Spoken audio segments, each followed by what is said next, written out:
Распоредот овде ќе го направиме за денес. И јас морам да останам со инженерот. 34-62 значи ти, 18-15 Вејан и 12-25 Љубен на 920. Јасно? 25-63 Милко.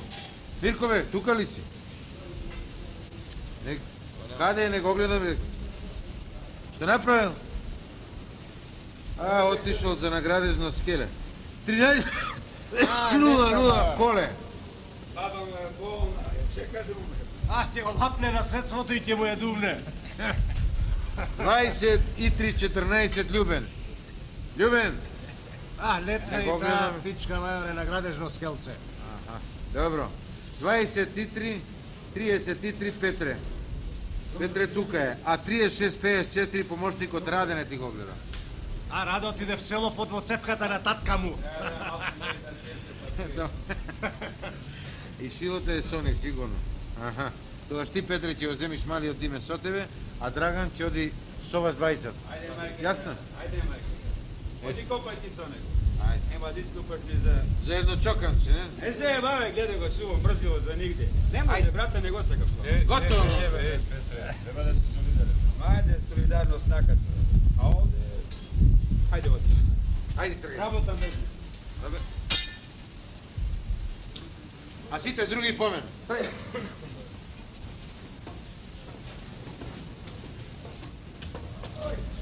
Овде, во непосредна близина на рудникот Саса, во Македонска каменица, веќе 30 дена е лоцирана филмската екипа која работи на филмот со работен наслов Рудари, до неодамна бригада на стравот. Ова е 31-ви филм во историјата на македонската кинематографија. Продуцент е Вардар Филм, а режисер е Кирил Ценевски. Да подсетиме, пред 10 години Кирил Ценевски се појави со филмот Црно семе, со кој на фестивалот во Пула ја освои Златната арена. Да кажеме дека тоа е најголем успех во нашата кинематографија на македонскиот филм. А во 1975 година го направи филмот Јад. Во една од паузите меѓу две сцени кои еве тука се снимаат во управната зграда на рудникот на Саса, разговараме со Кирил Ценевски.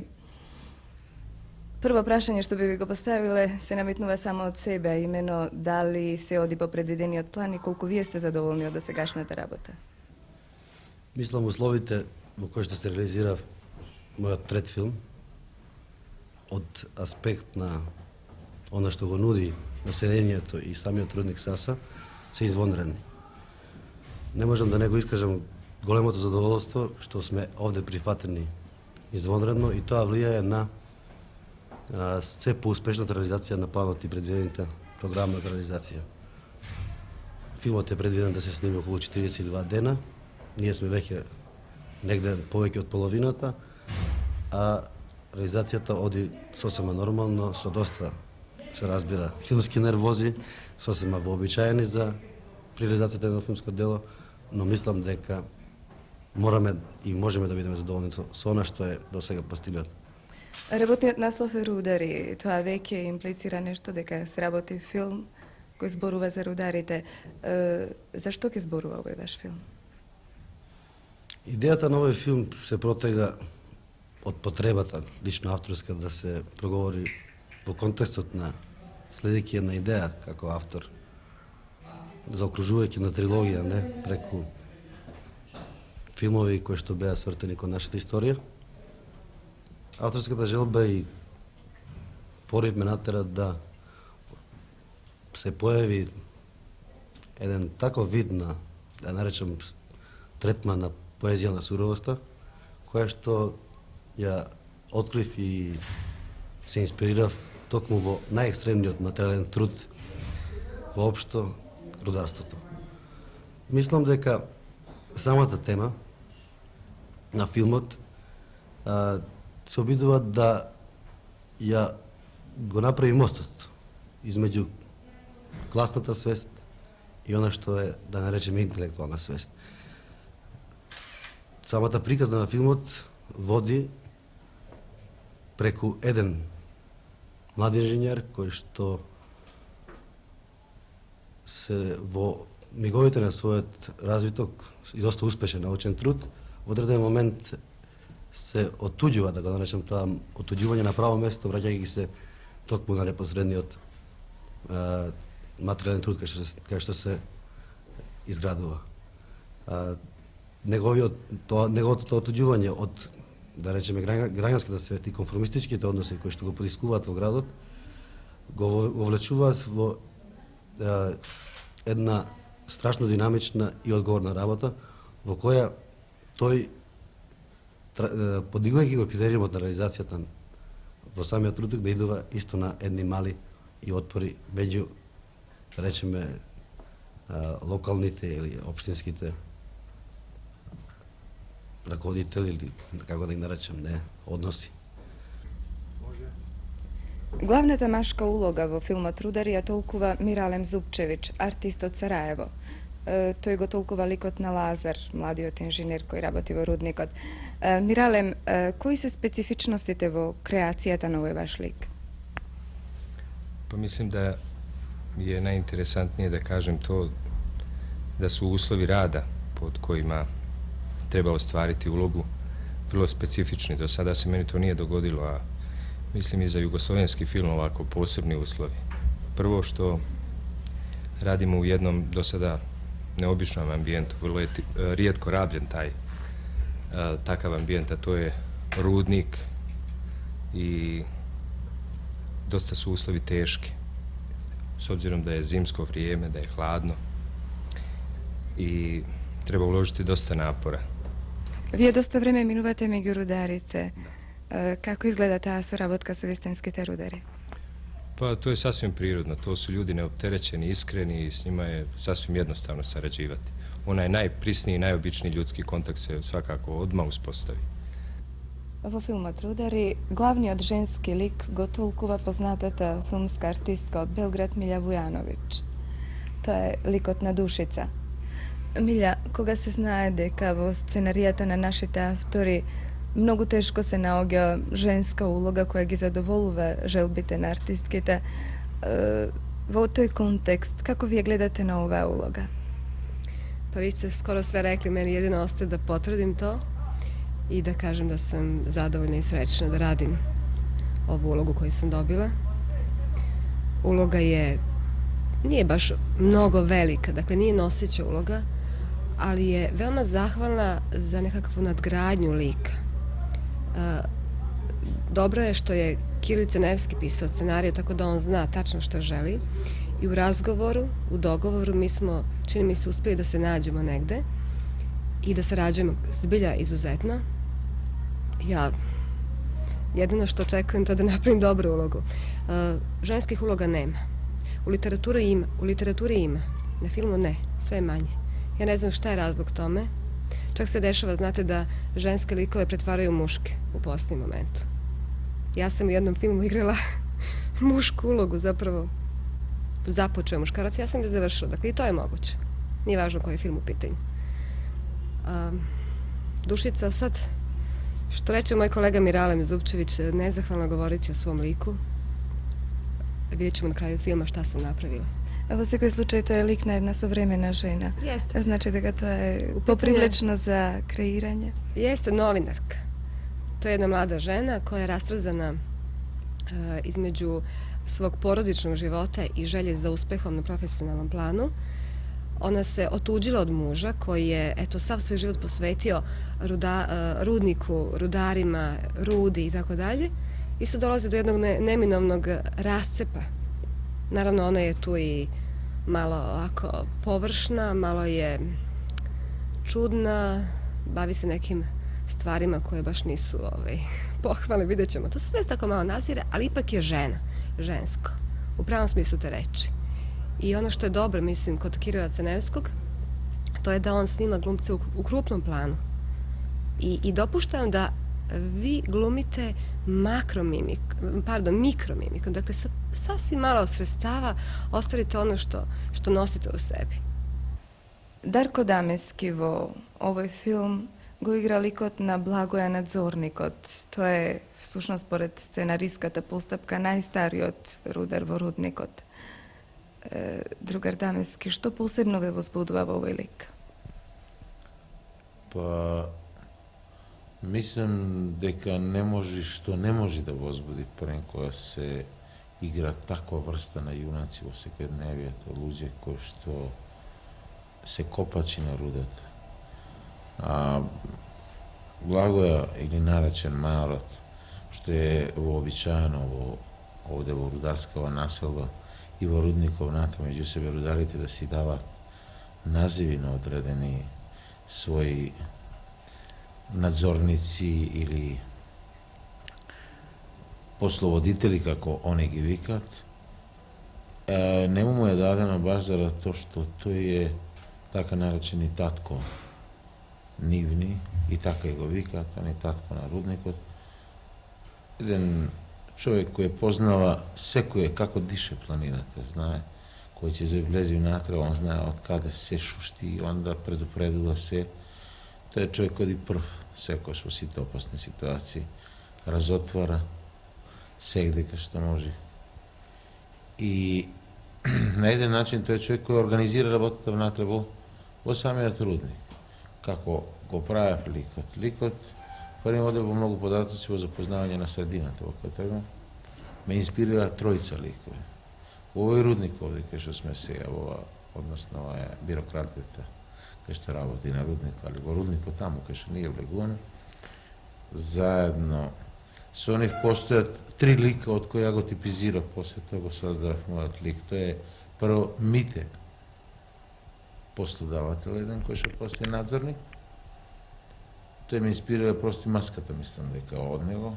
Тој е и снажен по својата природа, се гледа дека секоја карпа која ќе допри до него, дека тој на еден начин може да ја задржи за еден момент, за да предизвика еден спас на своите на бригадата, веројатно, кај што делува. После него доаѓа духот и упоритост, она што ја носи, она снага на безпрекорна битка со сета таа стихија, со сета таа природа со која е добиот Душко Дуевски. Тој е управител на еден од видните овде работници, меѓутоа се уште легува во јамата, се уште работи горе на тоа испитно делење, така наречено.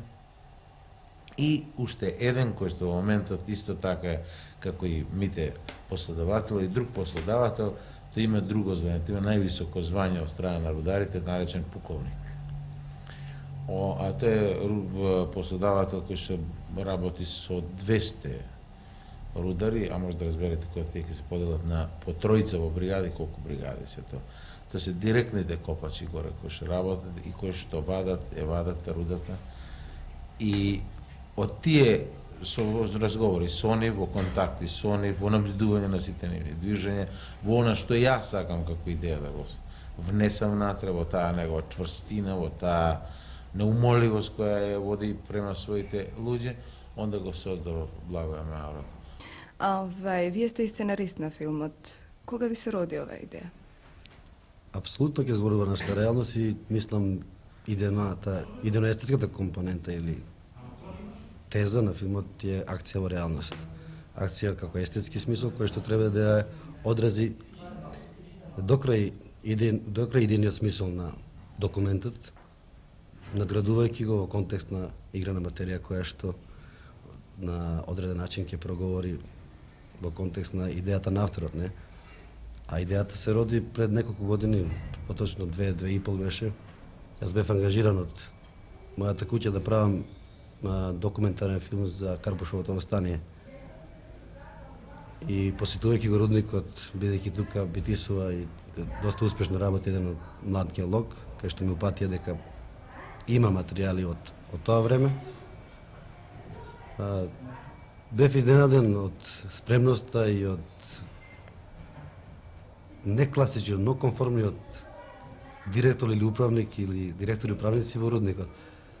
Луѓе кои што во тој момент говореа за рударите како за луѓе кои што се нивни деца или потполна идентификација за личниот доход нивни кој што сматраме дека не е така висок, сматраа дека треба да има неколку пати поголем. Таквиот однос веќе да говори за еден млад и нов, свеж однос кон интелектуалецот, кон класата и тоа беше една од големи инспирации. Повеќето од половината филм се снима токму во тој амбиент автентичен, во јамите на рудникот Саса. Како изгледа работата на една филмска екипа во еден рудник? Да кажам, изворено тешки би било смешно и недозволено, бидејќи што ќе кажеме за луѓето што работат таму. Што значи дека може би беше необично на почетокот на целата екипа, но мислам дека сега, после толку дена работа, се чувствуваме може би по-пријатно во овие зимски денови во јамата, туку него надвор. Што значи дека филмот стварно се реализира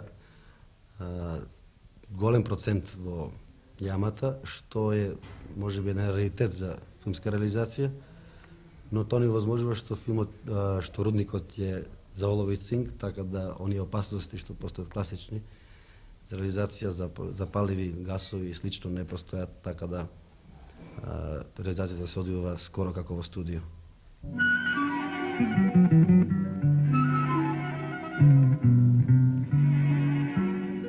Во вечерашнава емисија ќе ви прикажеме и два прилога посветени на двајца великани на современата уметност, на скулпторот Хенри Мур и сликарот Марк Шагал. Хенри Мур, и покрај тоа што навлезе во длабока старост, останува со неизменет ентузијазам, а неговиот творечки гений е постојано силен и креативен. Неговиот приватен посет, кој се наоѓа во Хертфордшир, на околу 50 километри од Лондон, е идеално место за да се представи еден избор од неговите дела, оние што тој решил да ги сочува. Хенри Мур, исто така, своите дела, како и поседот во кој живее, ќе ги подари на својата земја по смртта. Ателијата се полни со мали предмети, камења, коски, со еден збор се оно што како форма е достојно за неговите интересирања.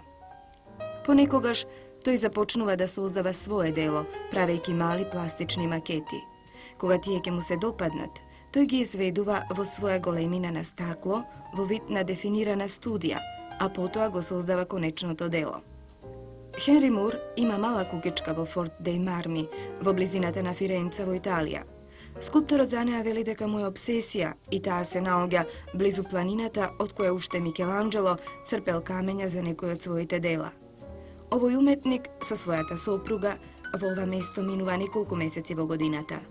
Иако тој таму оди на одмор, не останува неактивен и често оттаму се враќа со 4 или 5 своји скулптури.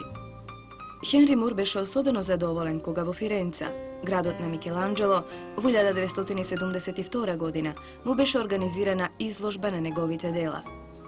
Друга значајна изложба тој имаше во 1977 година во Париз.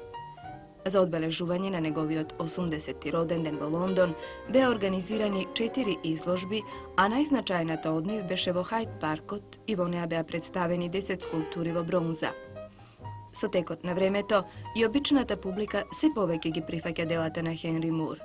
Тие веќе не се чудни, несватливи, туку обратно.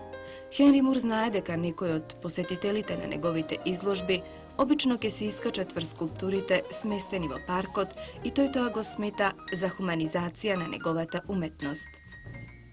Откако заврши школа за уметност, Хенри Мур заминува во Лондон за да ги продолжи студиите, а во исто време работи како наставник. На 40 години тој веќе живее од своите скулптури. Од тогаш неговите скулптури се продаваат по висока цена во Америка, Јапонија и Западна Германија. Но она што останува вреди многу повеќе од парите, а тоа е неговото бесмртно животно дело.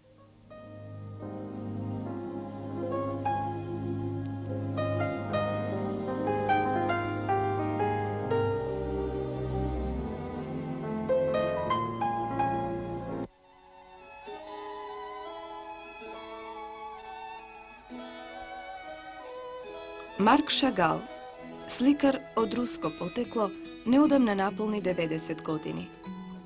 Тој припаѓа на онаа генерација сликари со голема меѓународна репутација во која спаѓа Пабло Пикасо, Пабло Казалс и Артур Рубинштейн. Тие и покрај годините продолжуваат да работат и да ја докажуваат својата творечка виталност. Едно од најпознатите негови дела е витражот на зградата на Обединетите нации, што го направи во спомен на Даг Хамаршалд, тогашниот генерален секретар на Обединетите нации УТАНТ, го отвори витражот по повод годишнината од смртта на Даг Хамаршалд. Во ова дело, Шагал ги изрази стремежите на човештвото за мир. Андре Малро, кој во тоа време беше министер на Франција за култура, од Шагал побара да го декорира таванот на операта во Париз. Со својата убава изведба и живи бој, таванот во потполност е соодветен со декорот на операта од 19. век. Тука е изразена и одликата на Шагал, неговата наклоност за театарскиот декор, балет и циркус. Изложбата на мозаици што беше организирана во Каиро покажа колку Шагал може да биде променлив, особено кога ја илустрираше љубовта кон птиците и животните. Својот талент тој го изрази не само на платно, туку и во стакло, мозаик, скулптура, во дрво и керамика. Како основна инспирација на Шагал му беа библиските теми. Еврејската традиција кај Шагал често се истакнуваше како негов главен извор на инспирација. Неговите гравури со библиски теми, што ги создаде меѓу двете војни и неговото најголемо дело Библиска порака, постојано се изложени во Ница. Неговата последна изложба ги покажува неговите дела што ги создаде во текот на последниве години и тие уште еднаш ја покажаа неговата инспирација со религиозни теми.